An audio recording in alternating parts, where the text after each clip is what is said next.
नमस्कार. डायबिटिक पेशंटना झोपेचा बरेचदा त्रास होत असतो.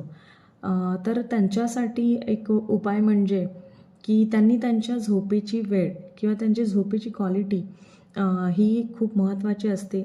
झोपेची वेळ ही त्यांनी पाळली पाहिजे. रात्रीची 10 आणि सकाळी 5 यामधली जी झोप असते, म्हणजे 10 ते 5 ची झोप ही तुमच्या बायोलॉजिकल क्लॉकसाठी, तुमच्या शरीरासाठी ही खूपच महत्त्वाची असते आणि त्या वेळेत मिळणारी शांत झोप ही त्याहूनही जास्त महत्त्वाची असते. तर शक्यतो तुम्ही संध्याकाळी सूर्यास्तानंतर लवकरात लवकर जेवण पूर्ण करून 10 वाजता झोपलंच पाहिजे.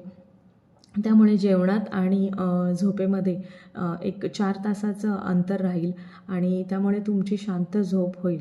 आणि त्यानंतर मी सांगेन की तुमच्या झोपेच्या आधी 4-5 तास तुम्ही काही हेवी एक्सरसाइज करू नये, जेणेकरून त्यामुळे बॉडी ही ॲक्टिव्ह होते आणि पुन्हा जर बॉडी ॲक्टिव्ह झाली तर झोप लागणार नाही.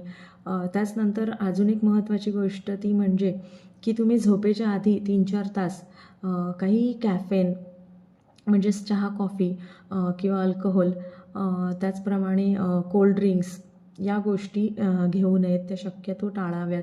त्यामुळेही तुमची झोप डिस्टर्ब होते आणि मग तुमची झोप पूर्ण होत नाही.